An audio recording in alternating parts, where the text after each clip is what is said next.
Today, we're introducing 3 revolutionary products of this class.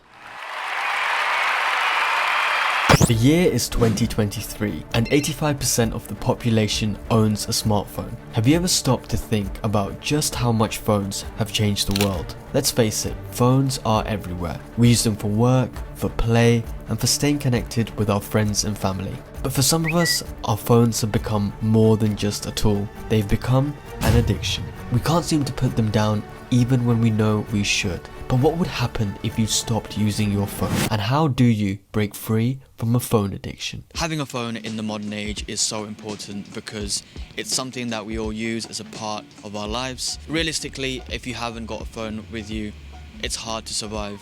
And personally, I don't think I can do that. However, what we can do is be a bit more mindful in the way we handle. You're not necessarily getting dragged into the vortex of using your phone, that consumption, but instead it's more balanced. And sometimes I'm like on the tube or I have nothing to do and I'm just like, oh wait, where's my phone?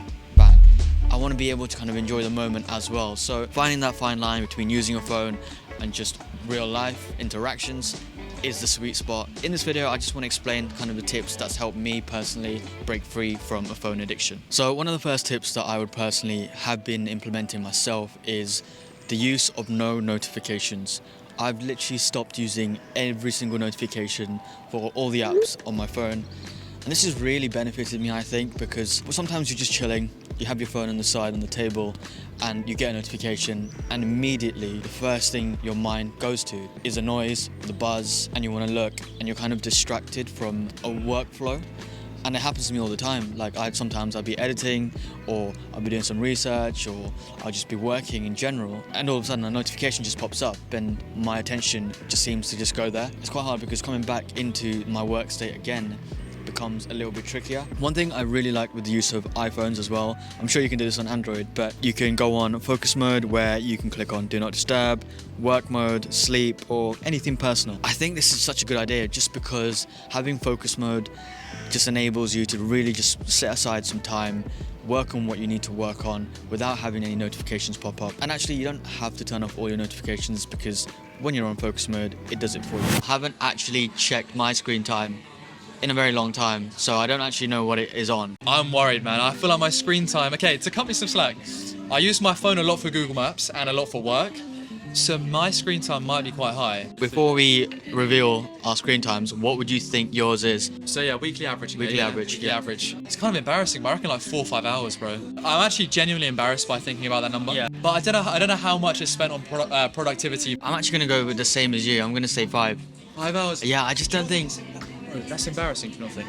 It is embarrassing, but at the same time, I'll get onto why like it's not necessarily a bad thing. Yeah, okay. But let's actually have a go. Go first. You're gonna go first. Let's go. Yeah, I don't mind. Let's go. Yeah, you go first. 3 hours 36 on average. All right, it's not too bad. That's not bad. Okay, it's not actually zooming in, but yeah, 3 hours and 39 minutes. All right, it's definitely lower than I thought, but we'll go into detail. What's yours? Let's see. Let's see. All right, I'm gonna open mine up. Damn. Okay. Okay, my daily average is 6 hours 44 minutes, which is pretty embarrassing. But it kind of makes sense because you are a content creator, and when you're a content creator full-time like he is, you're going to be on your phone, right? You're going to be checking your stats, you're going to be posting a lot. It makes complete sense, I think. This is why I wanted to make sure it's not necessarily about the number of hours, but where your hours are going to. That should be most important. If you have a quite high screen time, but most of it, or 80% of that screen time goes towards productivity, then that's not a bad thing. If anything, it's a good thing. So it's about where you kind of place those hours. Go on as well. I'll be curious to see what yours is. How many times did you pick up your phone on Monday, for example? So I picked up my phone on Monday 124 times. So I picked it up 103 times. Yeah, nice. Okay.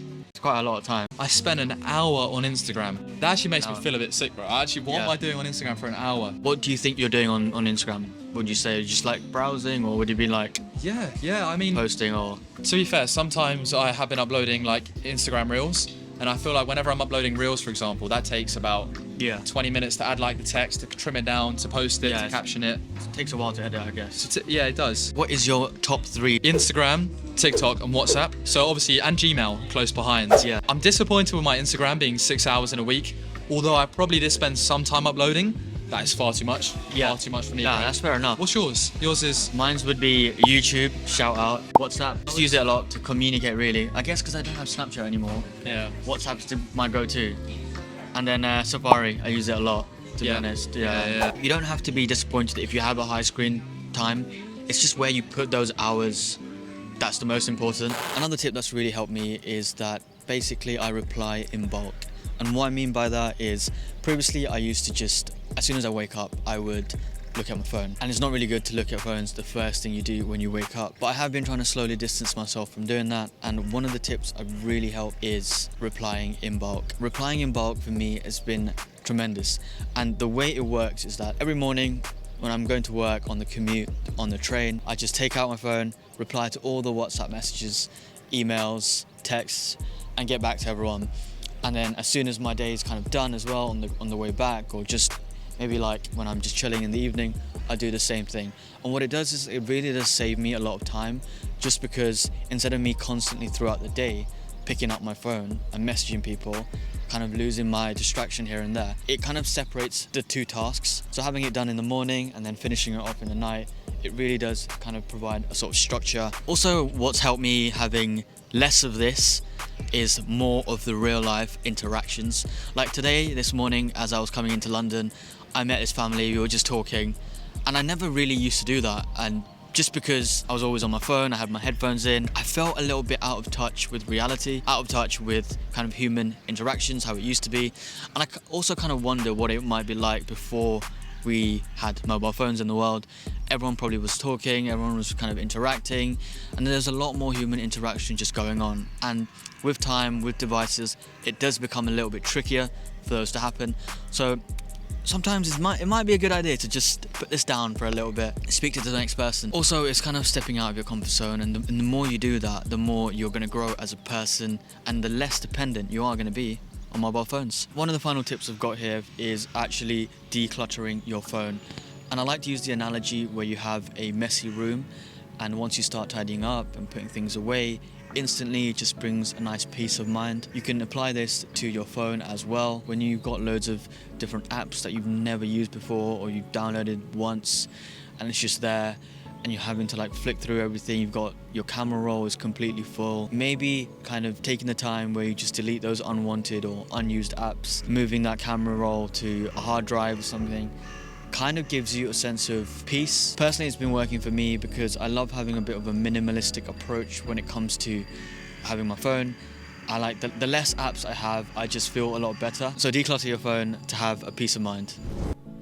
End of the day, we live in an era where using phones has become a necessity, and it does help ease parts of your life, whether that's paying for food, accessing services, or simply staying connected with people.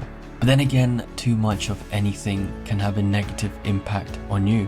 So being mindful about your phone use and screen time, taking a digital detox from social media can all help break a phone addiction. Sometimes it's better to put that device down and take in what's around you, because you can't do the big things if you're distracted by the smaller things.